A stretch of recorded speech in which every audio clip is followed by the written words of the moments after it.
Right, so we've got schools back, we've got vaccines coming in, but it's also a very big week for the ANC. The party is meeting to discuss the lists of members from the provinces who have been charged with serious crimes and corruption and should step aside.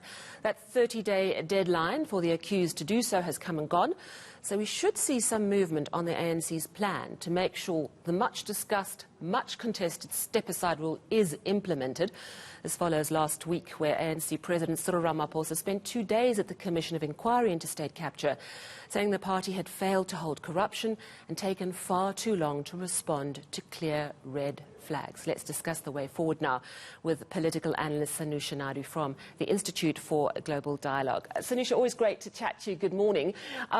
What are you expecting to see come out of this week's meetings? I understand it's the NWC meeting from today, but the NEC only on the 8th. Good morning, Sally, and to your viewers. I mean, I think, again, we kind of caught in a very difficult situation because we're not sure whether there's any kind of decisiveness that comes out of these meetings. I mean, just listening to the run-up to last week and to the end of the president's testimony before the Zondo Commission, and then listening to the ANC spokesperson talk about the step-aside rule, I think there's more confusion in terms of the interpretation of the rule itself.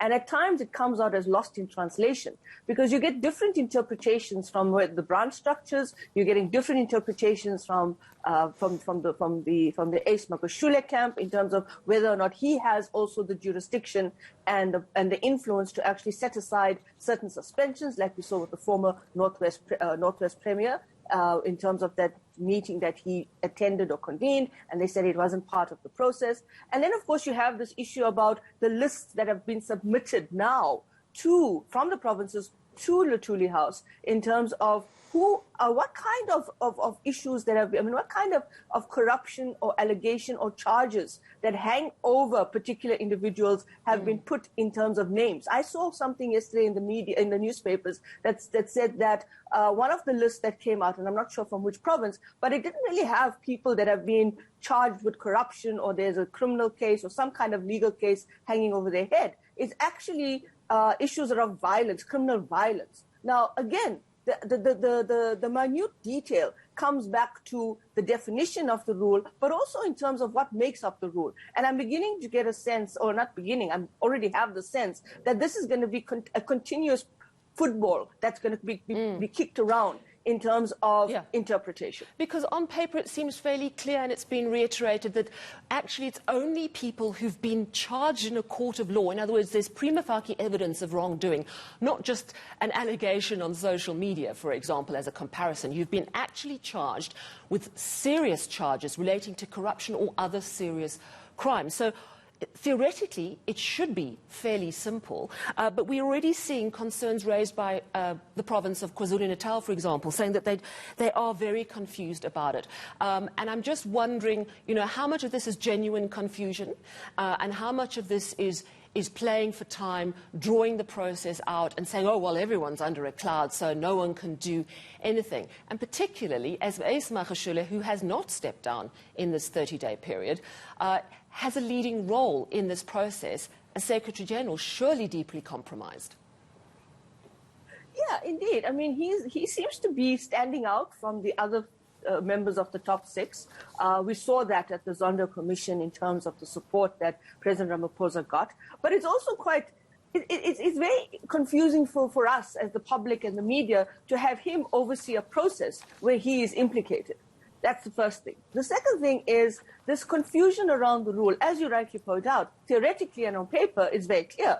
But then, of course, the challenge comes in terms of, whether or not this rule then opens up another conundrum of different types of challenges, another avenue of political infighting and factionalism, where the names that are beginning to appear on some of the lists are not necessarily individuals who may actually have a allegation or maybe charges, rather, that are basically instituted against them in terms of corruption. Because, again, you'll be looking at this as a basis to try and play out your political power battles within this list. And then the third issue for me is really very confusing. And of course, it's very simple in the one hand is you take decisive action. Yeah. But we can't understand why you have to keep going back, as the spokesperson was saying in one of the interviews on Friday, that you got to keep explaining the rules to members. You got to take them through the rules. I can't understand that. And I think the issue of decisive action is so pertinent, because what we got out of the president's testimony at state capture was that they failed to act. They were ignoring, either deliberately or because they didn't think there was a big deal, allegations of corruption, which proved to be very, very problematic. And at the moment, right now, the power ships issue is coming to the fore. The DA is calling for an SIU probe into the awarding of this energy deal. There are allegations that the process was skewed in favour of the minister's friends, and it is all looking awful. And I'm just wondering, do you think that the ANC is in danger of once more ignoring corruption red flags, bearing in mind that that portfolio committee has decided they don't need to investigate? It's a touchy one. It's sensitive. I mean, in the current climate of where we are, I think if the ANC says, no, I think we don't need to investigate this because there's nothing untoward, the DA is saying, hang on, we're going in. I mean, you just went to the State Capture Commission. You spoke about the lack of parliamentary oversight. You spoke about the fact that you dropped the ball on very, very serious issues relating to state capture. Your president just admitted that the ANC had failed in its mandate.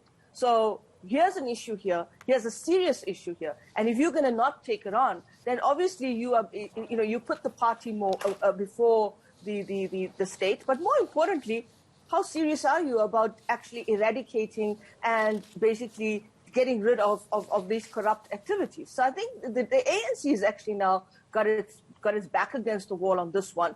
And of course, in the court of public opinion, I think they've always had their back against the wall. So I think they're not doing themselves any favors by taking this line.